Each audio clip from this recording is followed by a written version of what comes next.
امریکہ میں ایک مسلمان نوجوان دفتر میں کام کرتا تھا۔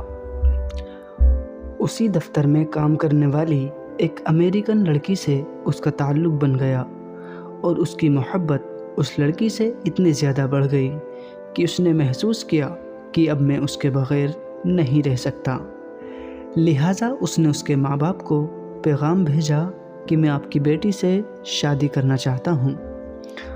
اس کے ماں باپ نے لڑکے سے کہا، ہم اپنی بیٹی کی شادی تم سے کروا تو دیں گے، مگر ہماری ایک شرط ہے کہ ہم عیسائی ہیں اور تم کو بھی اپنا دین چھوڑ کر عیسائی بننا پڑے گا، ماں باپ سے تعلق ختم کرنا پڑے گا، تم اپنے ملک واپس نہیں جا پاؤ گے، جس سماج میں تم رہتے ہو ان سے تم بالکل نہیں ملو گے۔ اگر تمہیں یہ سب شرطیں منظور ہیں تو ہم اپنی بیٹی کی شادی تم سے کروا دیں گے۔ وہ لڑکا اپنے جذبات میں اتنا دبا ہوا تھا کہ اس اللہ کے بندے نے ساری شرطیں قبول کر لیں۔ ماں باپ سے رشتہ ختم، عزیزوں قریبی لوگوں سے رشتہ ختم، ملک سے رشتہ ختم، اور جس سماج میں رہتا تھا ان سے رشتہ ختم، حتیٰ کہ وہ عیسائی بن کر عیسائیوں کے ماحول میں زندگی گزارنے لگا، اور اس نے اس لڑکی سے شادی کر لی۔ جب اس کے مسلم دوستوں کو اس کے بارے میں پتہ چلا تو وہ بڑے پریشان ہوئے۔ کبھی کبھی وہ اس کو تلاشنے کی کوشش کرتے، مگر وہ لڑکا اپنے دوستوں سے ملنے سے بھی گھبراتا۔ کبھی کہیں کسی کو دیکھ بھی لیتا تو دور سے ہی کترا جاتا۔ لوگ آخر تھک گئے۔ کسی نے کہا کہ اس کے دل پر مہر لگ گئی ہے، تو کسی نے کہا یہ اسلام سے پھر گیا ہے، کسی نے کہا اس نے جہنم خرید لی ہے، کسی نے کہا اس نے بڑا مہنگا سودا کر لیا ہے۔ ہر ایک کی اپنی اپنی باتیں تھیں۔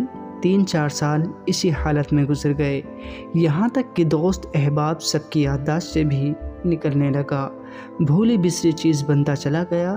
ایک دن امام صاحب نے فجر کی نماز کے لیے جب دروازہ کھولا تو دیکھا ایک نوجوان لڑکا مسجد میں آیا ہے، اور اس نے وضو کیا اور نماز کی صف میں جا کر بیٹھ گیا۔ امام صاحب بڑے حیران ہوئے، ان کے لیے یہ بات بڑی عجیب تھی۔ امام صاحب نے نماز پڑھائی اور اس کے بعد اس لڑکے کو سلام کیا، پھر اس کو لے کر اپنے کمرے میں چلے گئے اور محبت سے پوچھا کہ آج بڑی مدت کے بعد آپ کی زیارت نصیب ہوئی ہے۔ اس وقت اس لڑکے نے اپنی حالت بتائی کہ میں نے اس لڑکی کی محبت میں اپنا سب کچھ قربان کر دیا، بہت کچھ میں نے اپنا ضائع کر دیا، لیکن جس گھر میں رہتا تھا اس گھر میں اللہ کا قرآن رکھا ہوتا تھا۔ میں جب بھی کبھی آتا جاتا اور اس پر میری نظر پڑتی تو میں اپنے دل میں سوچتا کہ یہ میرے مولا کا کلام ہے، یہ میرے اللہ کا قرآن ہے اور میرے گھر میں موجود ہے۔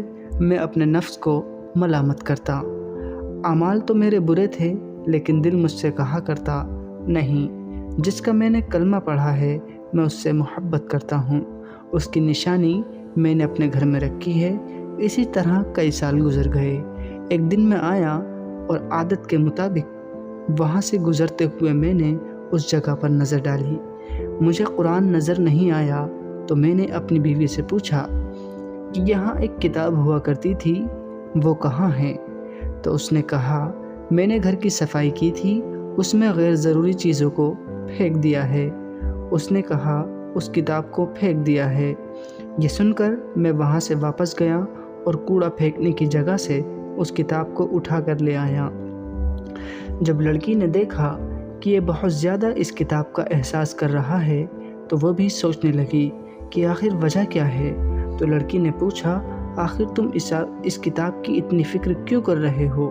لڑکے نے کہا، بس میں اس کتاب کو رکھنا چاہتا ہوں۔ اس لڑکی نے جب دیکھا کہ یہ کتاب تو عربی میں ہے، کوئی نہ کوئی تعلق اس کا اسلام سے ہے، تو اس نے کہا، دیکھو اس گھر میں یا تو وہ کتاب رہے گی یا پھر میں رہوں گی، تمہیں اس میں سے کسی ایک کے بارے میں فیصلہ کرنا ہوگا۔ وہ کہنے لگا کہ جب لڑکی نے یہ کہا تو میرے لیے یہ زندگی کا عجیب وقت تھا۔ میں نے اپنے دل سے پوچھا کہ تو نے اپنے خواہشات کو پورا کرنے کے لیے وہ سب کچھ کر لیا جو تجھے نہیں کرنا چاہیے تھا۔ آج رشتہ تیرے پروردگار سے ہمیشہ کے لیے ٹوٹ جائے گا۔ اب تو فیصلہ کر لے کہ تو اس کو چاہتا ہے یا اس کے پروردگار کو چاہتا ہے۔ جب میں نے دل میں یہ سوچا تو دل سے یہ آواز آئی کہ نہیں، میں اپنے مولا کو کبھی نہیں چھوڑ سکتا۔ میں نے لڑکی کو طلاق دیا، پھر میں نے دوبارہ کلمہ پڑھا اور اب میں ہمیشہ کے لیے پکا مسلمان بن چکا ہوں۔